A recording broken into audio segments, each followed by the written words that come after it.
আসসালামু আলাইকুম এভরিওয়ান, কেমন আছো সবাই? আশা করি সবাই আলহামদুলিল্লাহ ভালো আছো। তোমাদের কৃষি গুচ্ছ ভর্তি পরীক্ষার যে অনলাইন আবেদন সেটা কিন্তু গতকাল রাত 12টা 1 মিনিট থেকে কিন্তু তোমাদের ভর্তি কার্যক্রম শুরু হয়ে গিয়েছে, মানে অনলাইনে আবেদন।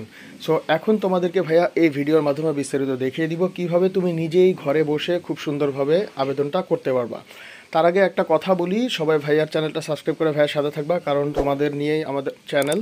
সো এখানে অ্যাডমিশন রিলেটেড সকল আপডেট পেয়ে যাবা, এবং ভিডিওর প্রথম কমেন্টে পিন কমেন্টে ভাইয়া কিন্তু ভাইয়ার ফেসবুক পেজের যে লিঙ্ক সেটা কিন্তু দিয়ে দিয়েছি।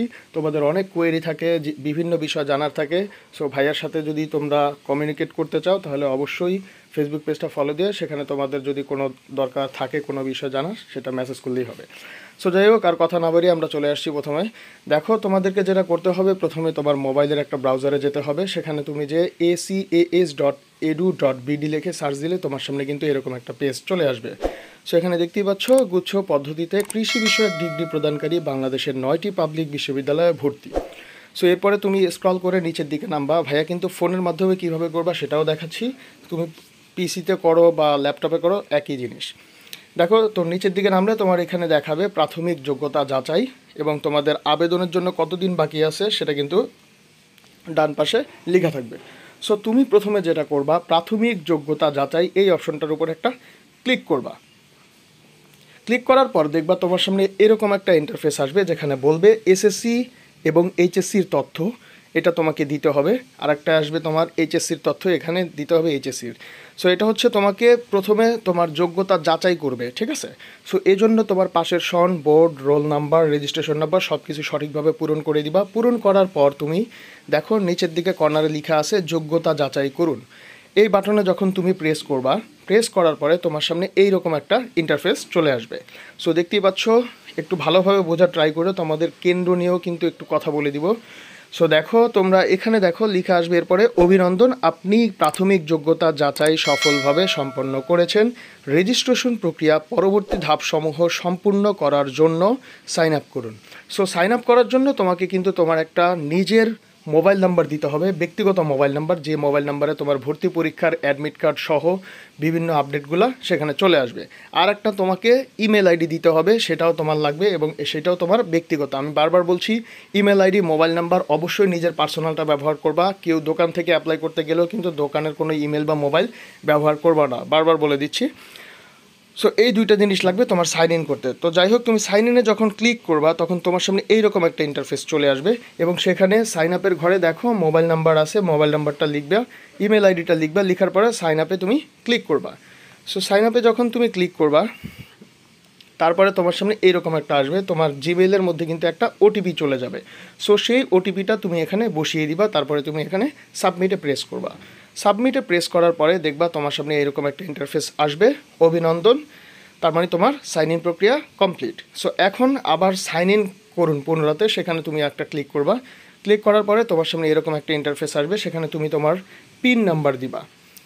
আপনার মোবাইল নাম্বার, ইমেল আইডিতে যে পিন এবং পাসওয়ার্ড পাঠানো হয়েছে, তোমার ইমেল অথবা মোবাইল নাম্বার যে কোনো একটাতে যে পিন নাম্বারটা দেওয়া হয়েছে সেই পিন নাম্বারটা এখানে তুমি বসাবা, পাসওয়ার্ডটা এখানে দিয়ে দিবা। প্রথমবার সাইন ইন করার পর নতুন পাসওয়ার্ড সেট করুন এবং সংরক্ষণ করুন।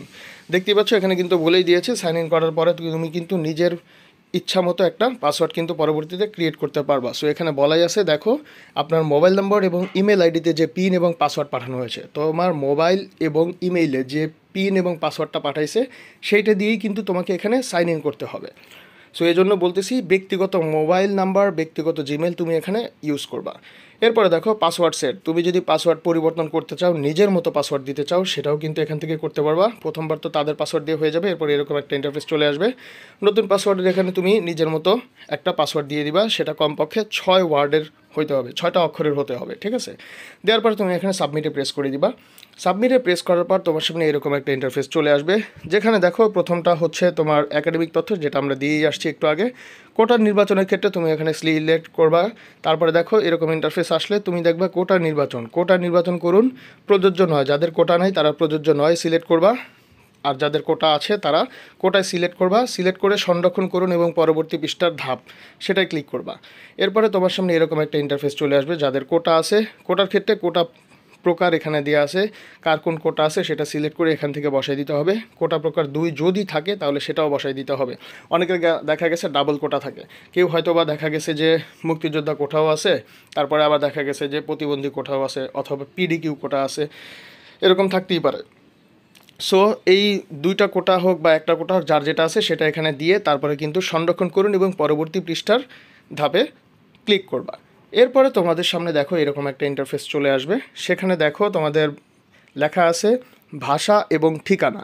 সো প্রশ্নপত্রের ভাষা নির্বাচন করো। সেখানে তুমি কিন্তু তোমার যদি বাংলা ভাষায় প্রশ্নের উত্তর দিতে চাও বাংলা সিলেক্ট করবা, ইংলিশটা সিলেক্ট করবা হচ্ছে যারা ও লেভেলের আসো পরীক্ষা দিবা কৃষিগুচ্ছে তারা কিন্তু ইংলিশটা সিলেক্ট করবা।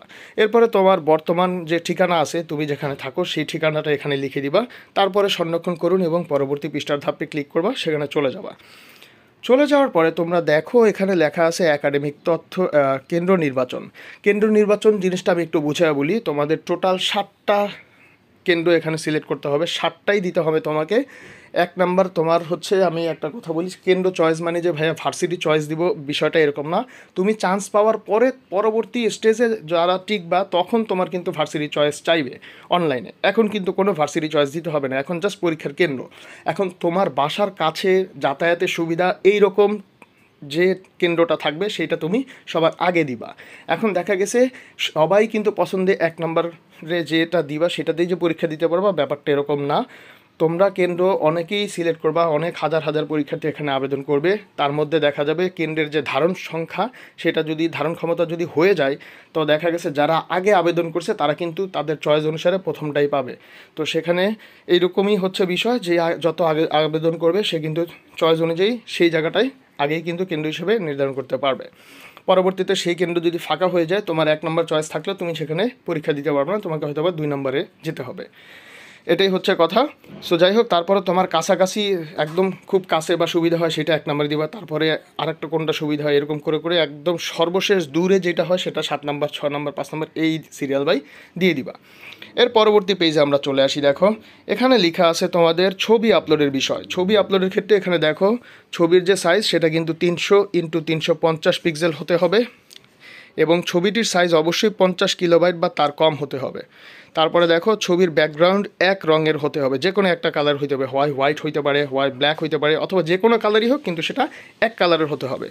এবং ছবি রিসাইজ করতে হবে। তোমরা নিজেদের ছবি যে থাকে বাসায় পাসপোর্ট সাইজের ছবি, সেটা যদি মোবাইল দিয়ে সুন্দর করে ছবি তুলে সেটাকে তুমি কিন্তু রিসাইজ করে নিতে পারবে। এখানে অপশন দেওয়া আছে, সেখানে কিন্তু রিসাইজ করার অপশন আছে। রিসাইজ করার পর ছবিটা এখানে দিয়ে সংরক্ষণ করুন এবং পরবর্তী পৃষ্ঠার ধাপে তুমি চলে যাবা।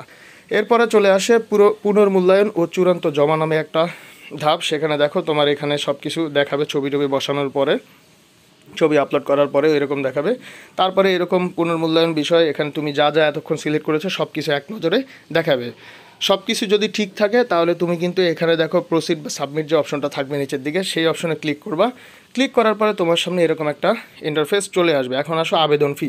আবেদন ফি পরিশোধে করতে আবেদন ফি জমা বাটনে ক্লিক করুন। আবেদন ফি পরবর্তীতেও পরিশোধ করা যাবে, তবে আগস্ট 16, 2022 তারিখের মধ্যে আবেদন ফি পরিশোধ না করলে, এটা 2022-এর মানে প্রক্রিয়া ছিল, 2022-এর জায়গায় জাস্ট 2025 হবে। সিম্পল জিনিস, এটা একটু ভাইয়া তোমরা বুঝে নিবা।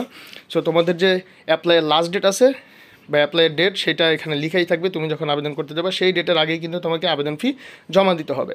এবং আবেদন ফি বর্তমানে যত টাকা করা হয়েছে সেই টাকাটা এখানে চলে আসবে। এটা 2022 সালে 1200 টাকা ছিল, এই বছর কত টাকা আমি জানি না। সো যাই হোক, আবেদন ফি যেটা থাকবে সেটা চলে আসবে এখানে অটো। ট্রানজ্যাকশন চার্জ যেটা কাটবে, সার্ভিস চার্জ, সেটাও চলে আসবে, টোটাল এখানে চলে আসবে। এরপরে তুমি আবেদন ফি জমা এই বাটনে ক্লিক করবা।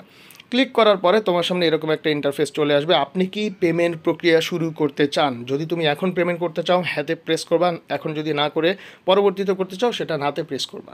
এরপরে তোমার সামনে এরকম একটা ইন্টারফেস চলে আসবে। দেখো তুমি কি মাধ্যমে পে করতে পারবা। এখানে দেখো মোবাইল ব্যাংকিং আছে অথবা নেট ব্যাংকিং আছে, বিকাশ আছে, নগদ আছে, রকেট আছে, যত মাধ্যম আছে যার যেটা সুবিধা হয় সে সেটার মাধ্যমে এখানে কিন্তু পেমেন্ট করতে পারবা।